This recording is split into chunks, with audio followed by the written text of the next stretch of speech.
Madame, Monsieur, bonsoir et bienvenue dans l'actualité de ce mardi, ce reportage inédit sur les enfants Nyamangolo.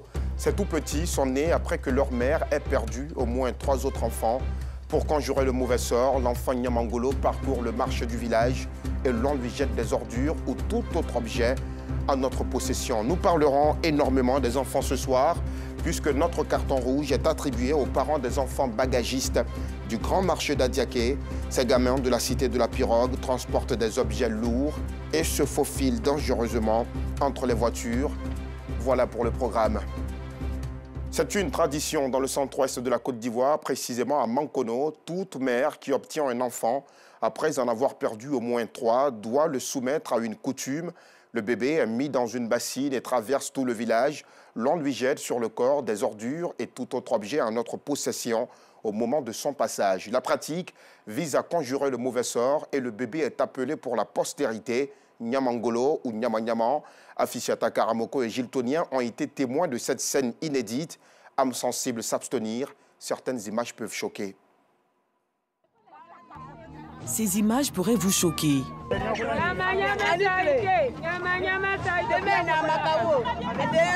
Elle se prénomme Awa, un bébé âgé de 5 semaines seulement. Elle est soumise à la tradition de son village, sillonner les marchés et rues, pour, dit-on, conjurer le mauvais sort. Tu accouches, l'enfant ne reste pas.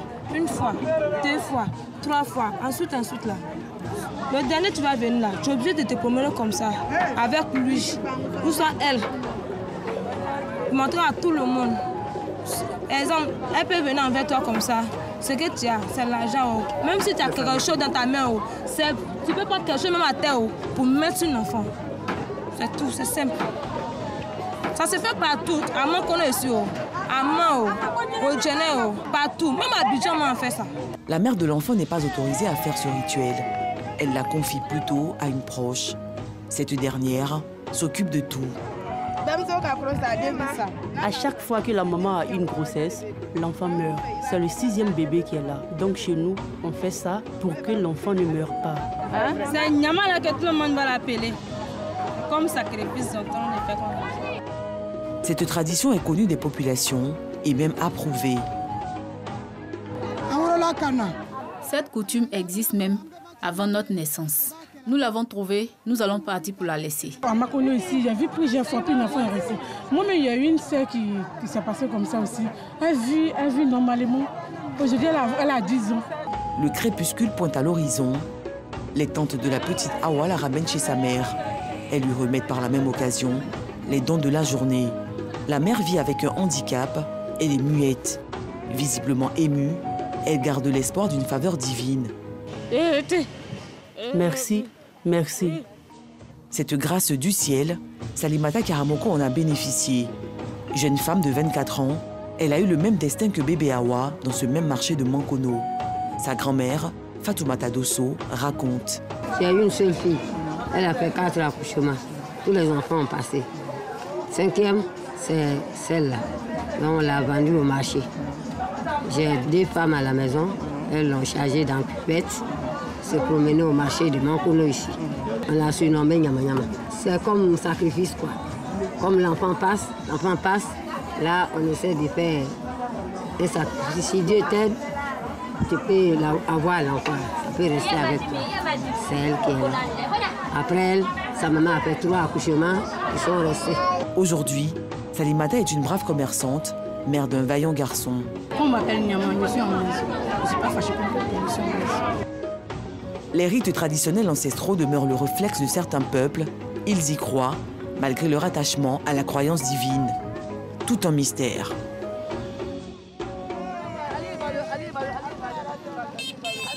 Merci beaucoup, Afisiata Karamoko. Tout naturellement, que serions-nous sans nos coutumes? À la faculté de médecine de l'université de Cocody, 13 étudiants se sont démarqués par leurs excellents résultats. La mutuelle générale des étudiants de la faculté de médecine les a récompensés au cours d'une cérémonie. Objectif tout naturellement affiché, promouvoir l'excellence et encourager tous les étudiants à plus d'ardeur dans le travail. Clarisse Kanyala, Clément Boko. Cheville ouvrière du dispositif de soins dans les centres hospitaliers universitaires, les étudiants en médecine de l'université Félix Houphouët-Boigny représentent un véritable soutien pour les malades. Parmi eux, plusieurs se sont distingués par leur abnégation au travail. Pour les encourager, ils reçoivent ce jour des prix d'excellence. C'est la grâce de Dieu qui m'a permis d'être là où je suis parce que dans la faculté de médecine d'Abidjan, il y a vraiment des personnes qui sont très intelligentes plus que moi, mais c'est la grâce de Dieu qui m'a permis d'être là où je suis, donc je remercie le Seigneur. Les 25 ans, c'est d'abord un âge de maturité. On a pu aussi promouvoir l'excellence en offrant les prix d'excellence aux majors des différentes promotions et aussi du tronc commun. Il faut le rappeler aussi, la MUJEFMA c'est l'excellence, la médecine c'est l'excellence. Ce gala est organisé à l'occasion du 25e anniversaire de la Mutuelle Générale des étudiants en faculté de médecine d'Abidjan pour promouvoir l'excellence au sein de l'UFR des sciences médicales. 25 ans d'anniversaire, 25 ans d'existence, la MUJEFMA que nous représentons est fière. Nous avons fait des campagnes de vaccination à moindre coût pour d'abord les étudiants en médecine et après la population. C'est fort. Une médecine pour tous les étudiants. Nous aurons l'opportunité très certainement de revoir l'intégralité de ce reportage dans nos prochaines éditions. Dans la commune de Yopougon, les populations sont reconnaissantes aux autorités pour les efforts en vue de remédier aux coupures d'eau potable et d'électricité. Ce sont environ 1000 compteurs d'eau qui ont été installés, mais aussi des compteurs d'électricité. Un soulagement que ces riverains ont tenu à saluer. Clarisse Kanyala, Clément Boko. Ils ont vécu dans l'obscurité et sans eau potable depuis 1992.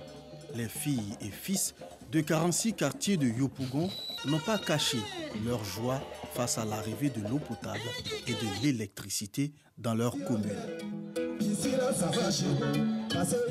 Grâce à Dieu, aujourd'hui, sur le programme du chef d'État, Franceville a bénéficié à ça.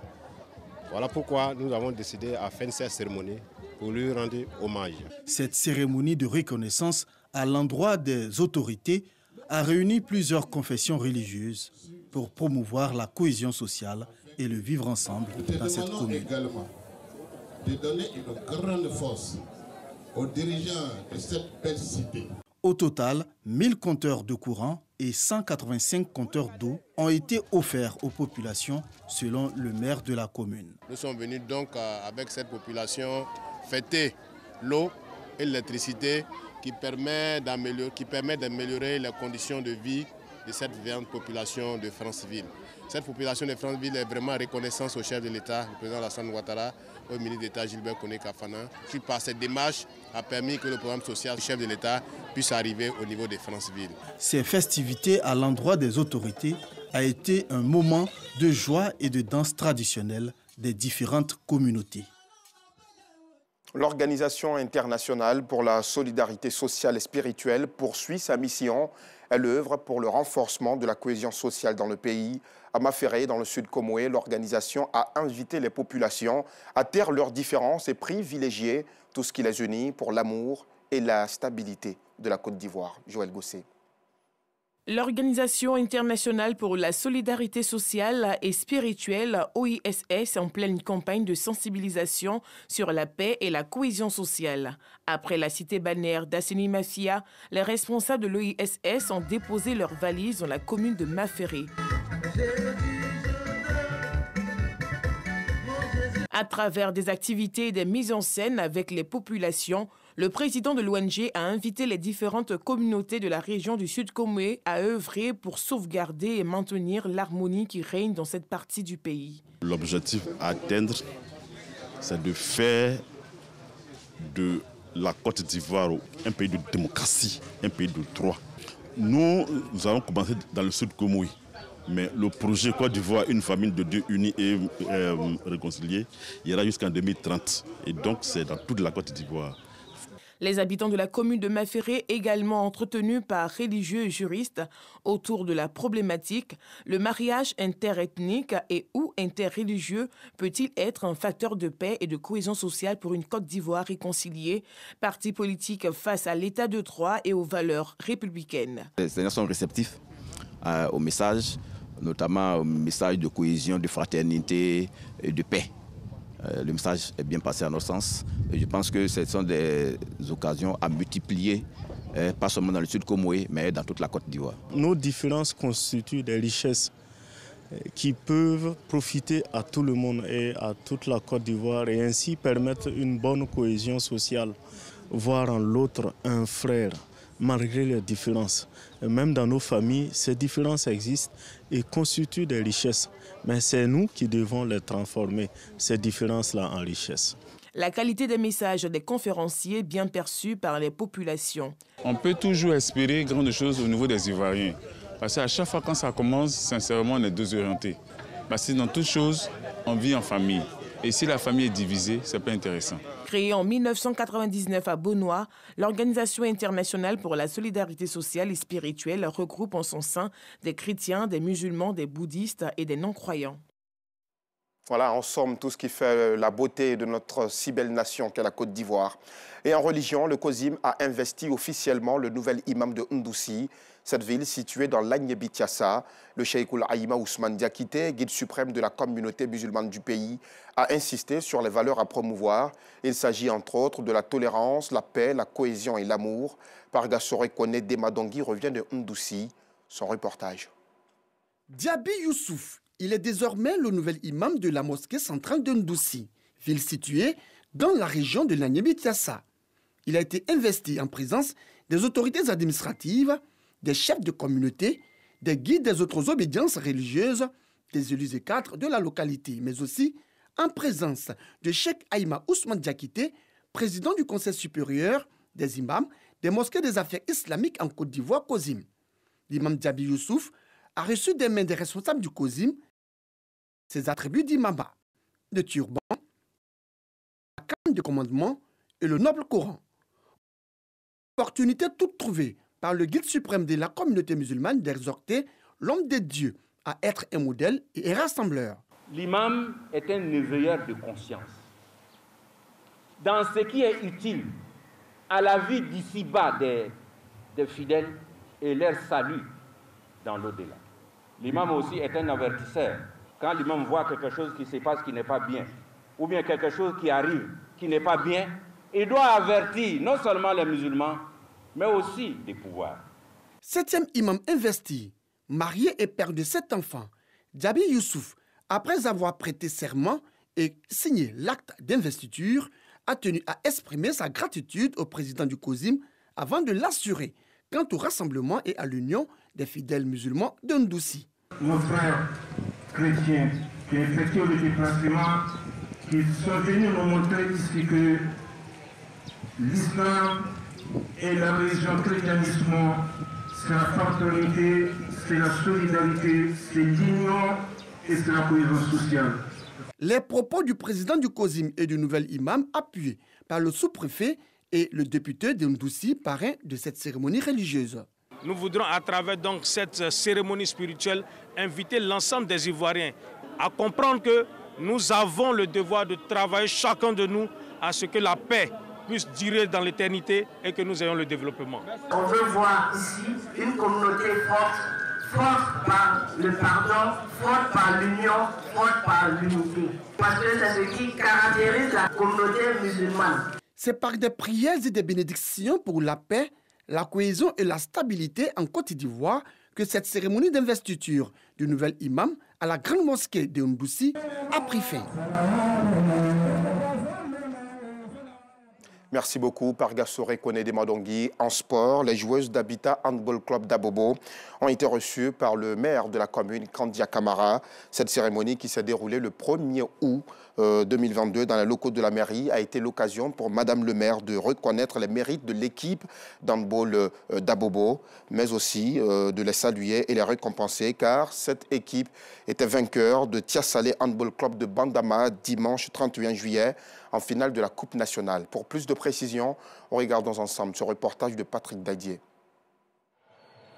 Après le 3e sacre en Coupe nationale, face à Tiasalé Handball Club, l'équipe d'Habitat Handball Club d'Abobo a été reçue ce lundi 1er août 2022 par Kandia Kamsoko Kamara, ministre d'État, ministre des Affaires étrangères, de l'intégration africaine et de la diaspora, par ailleurs maire de la commune d'Abobo.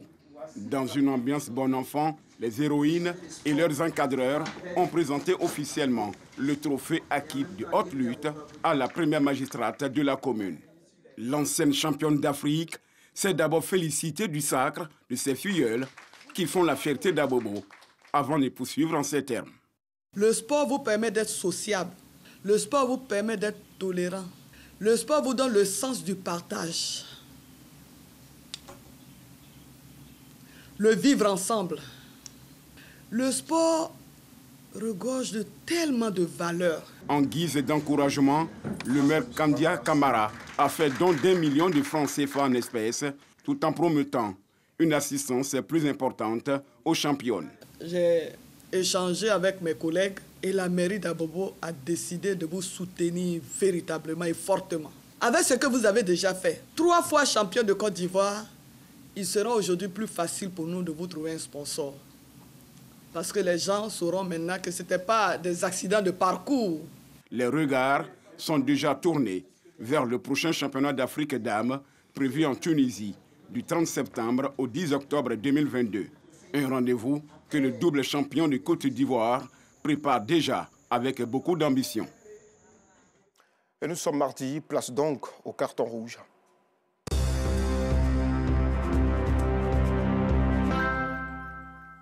Le carton rouge de ce soir est attribué aux parents des enfants bagagistes du grand marché d'Adiaké. Ils ont entre 10 et 14 ans. Ces gamins de la cité de la Pirogue transportent des objets lourds et se faufilent dangereusement entre les voitures. Leur seule obsession, trouver des clientes et transporter leurs bagages à l'aide de brouettes, moyennant une somme d'argent. Tanti Bagage, ce tueur sournois d'avenir. Un reportage de Joël Gosset. Adiaké, localité située à environ 90 km d'Abidjan.